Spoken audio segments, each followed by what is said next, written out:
Okay, Franny, I'm wondering, though, sometimes does the taxpayer win, where you have, not that we're endorsing fraud, but if you have a situation where someone is using a fake number, they're paying the FICA taxes, they're paying payroll taxes, I guess they're accruing benefits for somebody else perhaps, but they don't end up collecting.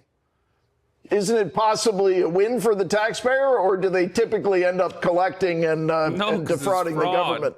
So it's a great question. I actually spoke to one individual who's quoted in our story, who told me that about 10 years ago, he lost his wallet in Mexico, and his social security number has now been used by at least 6 different people that he's been able to kind of search and track down. No. And for some time, he actually said he was getting a benefit from it. One of the people actually took out a loan using his social security number, and he paid the loan back really quickly, and his credit score went up.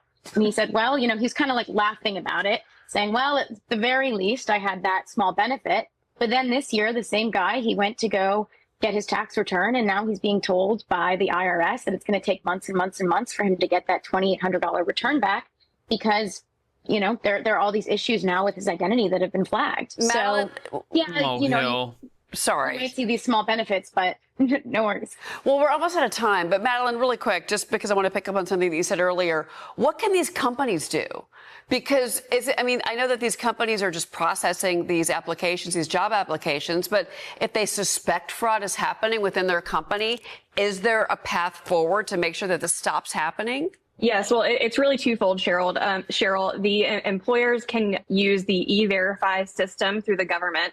And then there's also a separate system that they can use together with E-Verify called the Social Security Number Verification System. And if they use these two systems at once, it would help catch a lot of this fraud.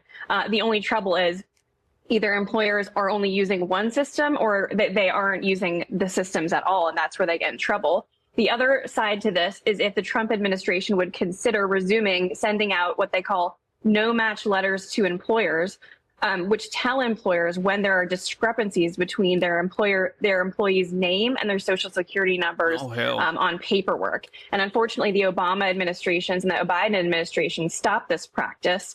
So the question is whether or not the Trump administration might continue.